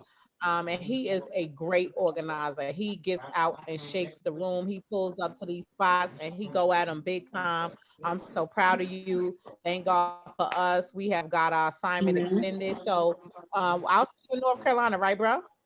I am. I'm in Lexington. When you leave? I'm actually staying in Statesville. North Carolina. But I'm in Lexington right now, the hometown, the home city. So whenever y'all in NC, make sure you reach out. But I'll see you this week, right? I'll see you this week, right? Yes, ma'am. Most definitely. Okay. I will be in Durham, live in effect. I'll probably try to do my show down there. You know what I'm saying? Hey, I work everywhere, baby. As a matter of fact, check out my page. I got some merchandise going. You know what I mean? You can put the name of your nickname of your city on the shirts. So just check out my Facebook page, man. But I'm gone, ladies. Thank y'all. Love y'all. Be good. You too. Be safe. Peace. Thank you for coming. All right, everybody out there in Sador land and Sador world. I got my princess of the day coming on a podcast, no other than my beautiful goddaughter. She's here. Enjoy. Hey. Hi, how are you? I'm fine. And her name is Shakima. Well, we call her Boinka, Boink, Boink, Boink. And she is a pivotal part of Pretty Princess Cosmetics. As you can see, my glam today is done by her. Yes, she's an outstanding makeup artist. She's so talented. She does t-shirts. Come in. Okay, lean in. Get in, girl. Yeah, yeah, there you go. She does, she presses t-shirts. She's an artist. She does a lot Love of her. wonderful things. A lot of the flyers that you see for Pretty Princess Cosmetics, a lot of the, video content and stuff. Shakima, she does that for me. So it's just a blessing to have her. I knew her when she was in her mom's belly, and here Oh, we are, today. She has a lot of stuff going on. Now she is doing celebrity makeup, and she's gonna be out here back and forth. She's out here now, and she's gonna work with me doing beats for dance team, promoting the brand and everything.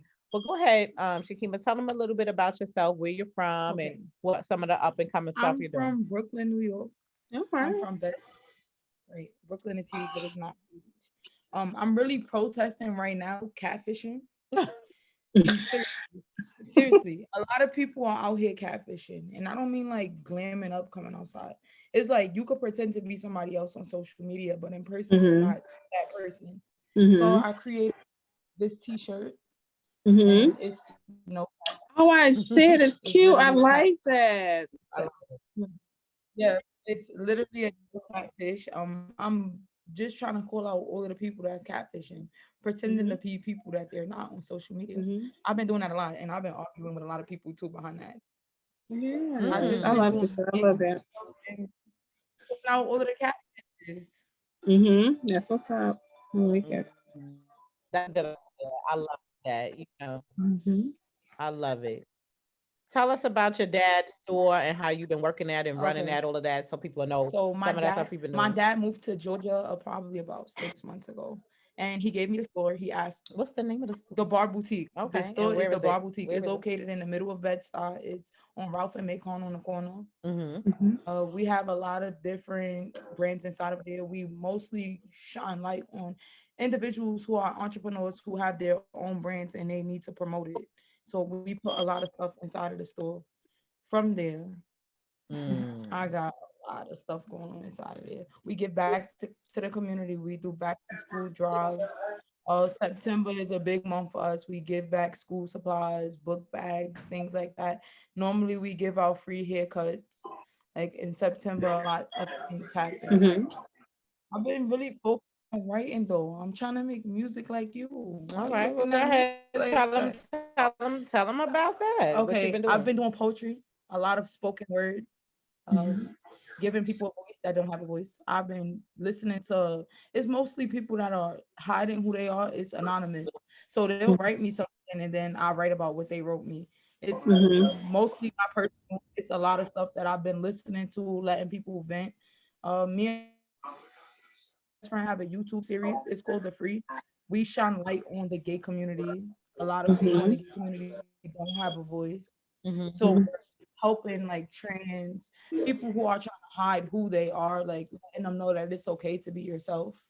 Mm. We accept Amen to them. that. We don't want people to hide. Like I want people to accept me, so I have to accept them too. Mm. That's a good message, So Yeah. what are your plans Man. outside of outside of what you're doing, what plans for your makeup business, and where do you see yourself? What's the next step for you? Going forward, I really want to make sure that people know that you can wear makeup, but it doesn't define who you are. I don't know. I feel like people see that I come outside like this. Tomorrow I will not look like tomorrow I will not look like this. I'll probably have glasses. Maybe, I just want them to know that it's okay to go back and forth between that and this. You can be yourself completely. Makeup is an accessory. It's like an Yes, option. You don't have to wear it. It's a dope accessory though. I'm not gonna I'm not gonna lie. It's a dope accessory. The lip gloss, the eyelashes, the glam. Like if you could come up hey, I applaud you because I cannot. So how do they reach you? Tell them your Instagram Oh, and your Facebook handles I and all have of that stuff. 2 Instagrams. I have one for my makeup and I have one personal page. My Instagram is bunny BUUNEE_, and the other one is IYCB celebrity makeup. All right. And those are my Instagram handles. Well, goddaughter, it has been a pleasure working with you. You're such an inspiration to me and lots of other pretty princesses out there.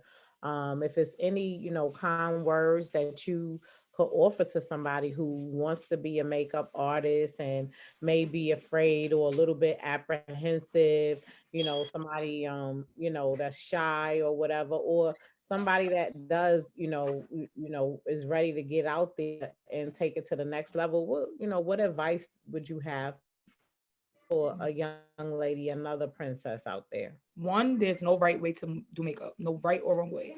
It's a craft, it's art. You can't perfect something that is not to be perfected. Like, Mm, it's a canvas. A face is a blank canvas. That's basically how I look at I it. love that. It's no way to do makeup wrong. Mhm. Everybody's so used to like the porcelain beats. Everything has to be matte. They want it to be precise. It's no perfect way to do makeup. Everybody does makeup differently. Everybody bring different things into the makeup world. Like, I feel like if you're more unique, the more you stand out. I Mhm. love it. That's So don't do what everybody else is doing. Do your own thing. oh, Mhm. that's a wonderful message. And Promise, we about to close out. So tell them how they reached you. How could they look at some of your beautiful videos? I was in one of them. How do they get your Yes, ma'am. Yes, ma'am. music, Uh, download it? What we gotta do to get more of Promise and your Facebook and Instagram handles? yes. Well, on IG is Promise of God, PROMIZZ of God, and then I have two accounts on Facebook. One is Tara Davis, which is my government, and then we have Promise, and definitely YouTube, Apple Music. You can find my videos on YouTube. You can hear the music on Apple and Spotify and iTunes. And yeah, so definitely check me out there, and I definitely have some things coming soon. So yeah. Oh, that's super exciting. Well, I appreciate you, my dear sweet friend, for coming on here. Yes, We had a great conversation. We all the did some time. pivotal things. And so like I said, I'm so very proud of you and us, how we have Mhm. evolved, Amen. and Sir. how God has definitely shined his light on us and really, Mhm. have been really holding us together and Amen. definitely blessing us and our children. You have three beautiful children, Yes, they're a and handful. yeah, my two as well, but we've come a long way, so Thank you. you We God have. is good. God is good he has been good to both of us. Yes, And we for those have. Yes, we out have. there in Fedora land, if you want to get you some good makeup, if you want to support young ladies who dance, who cheer, Mhm. who model and just leave a an impact on young ladies like Kima, who was coming up and aspiring to be all that God have ordained them to be. You Mhm. could visit my website. It is So, I yes, am ma'am. princess.me. To shoot us an email if you have some up and coming dance competitions and you need a makeup artist or you need some bling makeup and everything. We got makeup with a message. You go ahead and reach out to me, email me. um if you are in the Atlanta area, hit me up or whatever. If you have a dance battle or competition or you have some models, we would love to feature them on any of our pages. On Instagram, I am black_glory, or it's pretty princess underscore cosmetics. On Facebook, I am Lakeisha Buckley. So it has been a wonderful time on this session. Mhm. We are on every third Sunday from 4 to 6 p.m. You need to download, if you guys are on Facebook, and we're going to post it on Instagram and YouTube. You need to download the app. It's the Sador app, SADIOR, the Sador app. We are on a radio station, so that's love. Shout out to Mark Allen for making this all possible for me and for the brand. I love all of you dearly. You guys be safe, be protected, be aware. It's a lot going on out here. We gotta keep Mhm. our head up and stop being so distracted by things that mean absolutely nothing. To all of my SEIU raise up people, keep the fight going. Right now we have Roe versus Wade. We are organizing the South, trying to bring reparations to the South. We got the rent hike. We got people that's making $7.40 an hour, and it's 2022. The rate for minimum wage is $7.50 in Georgia. Okay, standardly at $5. Georgia, Alabama, North Carolina, all of these people working at McDonald's and all of these fast food restaurants and all of these supermarket. We need better pay. We need higher rents are at an all-time high. There's no way you can make $10, $8 an hour and pay $2,200 for rent. There's no way. That's right. Got single mothers sleeping in their cars. They can't. There's no formula. There's no money for childcare. You guys better wake up. Kevin Samuels is the least of our worries right now. We are not the enemy of each other, Black men and Black women. We have to realize that we need to effectively communicate and come up and organize. We don't have the Black Panther Party that put Section 8 and WIC into the communities no more. Once we vote these programs out, what are we gonna left to do? We gotta think. We putting people in office that's playing up, okay? We got to come together and stand together, men, women, and children, and get in the Senate seats. We got to get our voting together. We got to get out on the front lines like we used to do. We can no longer stand here. This is 2022. We don't give it. It don't matter how your body look if you can't feed it. You're gonna have a fat ass and no milk for your kids. Yeah, sure. You have a fat ass and you can't pay your rent. Y'all, we looking at the wrong thing as a community. We better wake up. And this is all designed by the hidden hand. If I hear another rapper that's dying, I don't know what I'm gonna say. You guys get in a position where y'all got money. God bless y'all to make money on the record label, and y'all still trapping and killing each other. Getting indicted on federal charges. You are supposed, if God break the generational curse off of you and of poverty, you better get going and leave some shit for generations. You better say it, girl. You better stop this bull crap, trying to show off for each other and killing each other over rap songs. All of them that own the record labels is Jews and people that is putting y'all against each other. If y'all don't think that's a plot, then I don't know what's going to happen.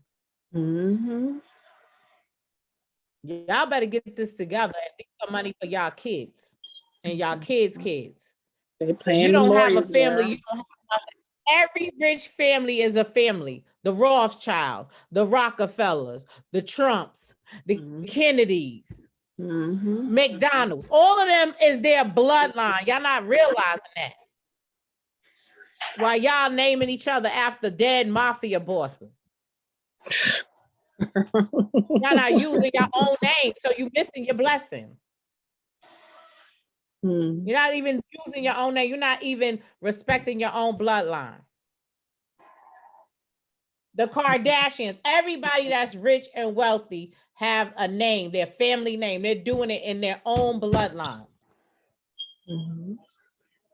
While y'all worried about the wrong thing, fighting over who got $100,000. That y'all, man, y'all better wake up and get back to God and get back to your family. At the end of the day, none of this stuff matter.